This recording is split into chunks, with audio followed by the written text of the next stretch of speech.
bien avec le titre là. Je trouve ça pas mal.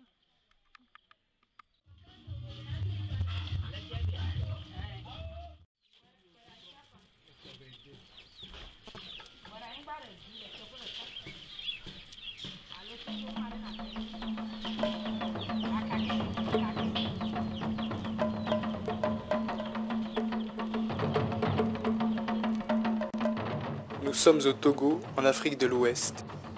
À une cinquantaine de kilomètres au nord de Lomé, la capitale, s'étend le canton de Bolou. Encore dans la région maritime du pays, tout proche de la ville de Tchéviers, ce canton dont la nature est luxuriante dévoile 3 villages.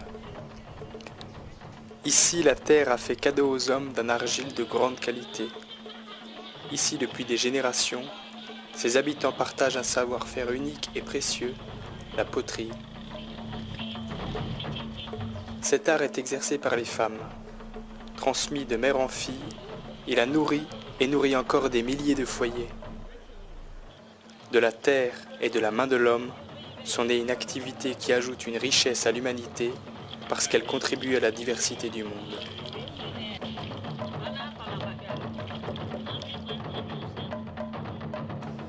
Aujourd'hui, pourtant, les femmes se découragent. La tradition s'essouffle devant les évolutions du temps. Les techniques sont laborieuses, éreintantes. La cuisson des pots est polluante, inadaptée. Les pots sont vendus au rabais parce que le soir il faut revenir avec de l'argent pour nourrir sa famille. Désormais cette richesse culturelle est mise en danger parce qu'elle n'apporte plus aux artisans ni la reconnaissance, ni les revenus pour une vie digne. En 2011, le CECAR, appuyé par DM Échange et Mission, rejoint l'association Sympa Togo déjà à l'œuvre dans le canton de Bolou. Le CECAR a l'objectif de guider la volonté des femmes à repenser la tradition et continue à faire vivre leur art si important à la culture du pays.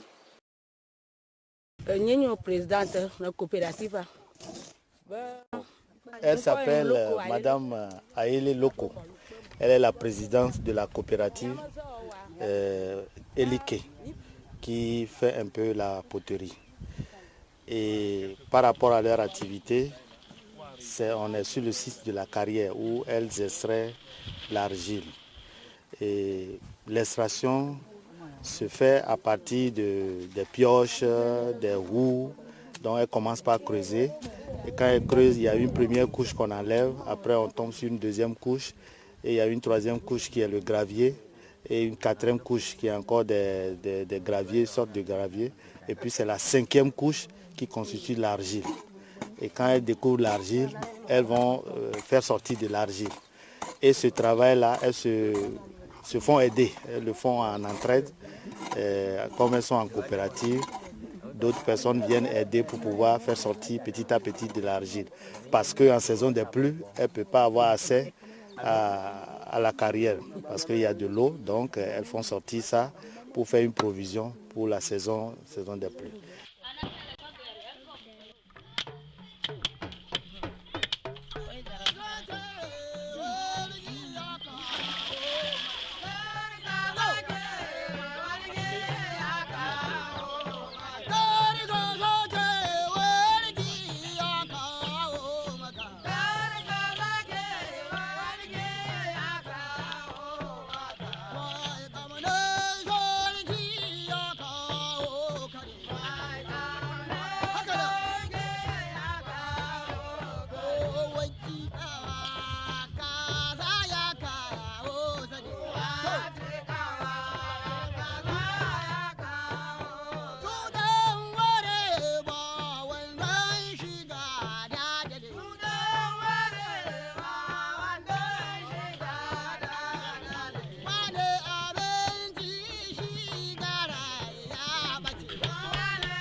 Nous sommes devant le dispositif de cuisson des femmes Et comme on le constate, ce dispositif se fait à ciel ouvert et actuellement les femmes cuisent les pots avec des rafles de palmier et de la paille.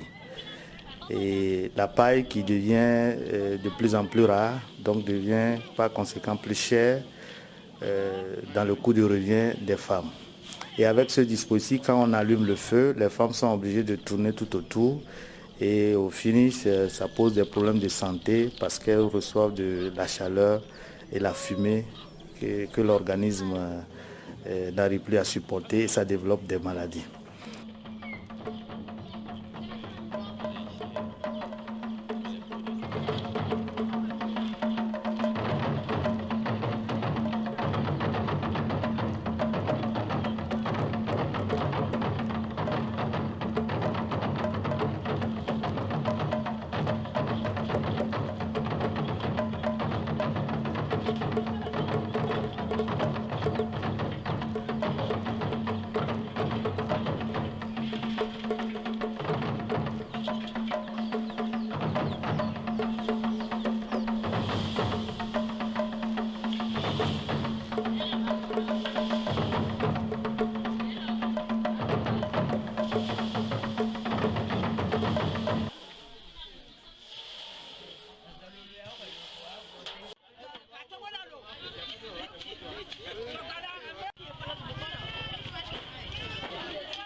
Après la cuisson des pots, les femmes s'organisent pour pouvoir transporter les pots sur le marché de Tchévier. Et nous sommes sur le site du marché où les pots sont exposés. Le transport se fait par les femmes elles-mêmes à la tête. Et celles qui ont un peu le moyen peuvent se payer les taxis-motos pour pouvoir transporter sur le marché. Arrivé sur le marché, les acheteurs qui passent essaient de tester les pots et puis il y a un échange qui s'engage par rapport au prix. Alors, mais ce qu'on a remarqué, c'est que les femmes vendent ces pots au rabais. Et les prix de vente sont la plupart du temps inférieurs au coût de revient. Et quand elles refusent de pouvoir livrer les pots à ces prix proposés par les acheteurs, elles sont obligées soit de les laisser le soir avant de rentrer au village. Et quand elles laissent au marché, la conséquence c'est que les pots peuvent être volés, peuvent être cassés avant le jour du marché prochain.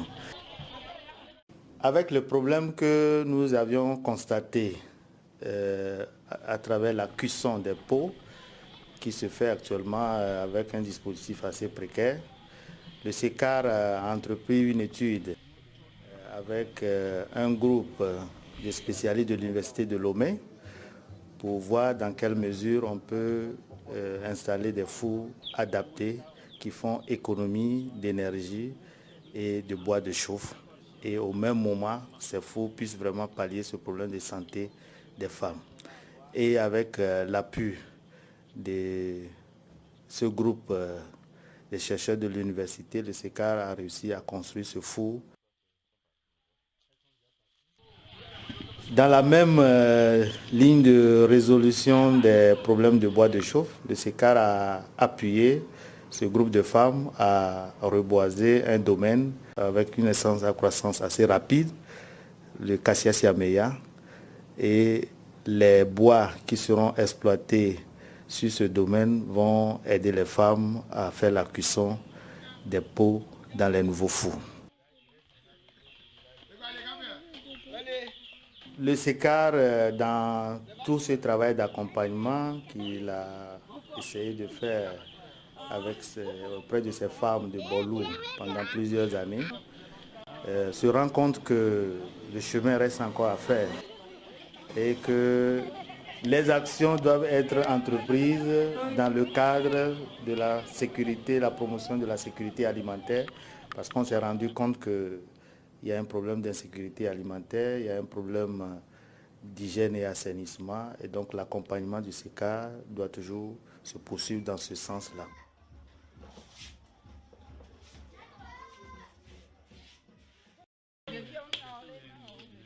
Ainsi, notre voyage s'achève.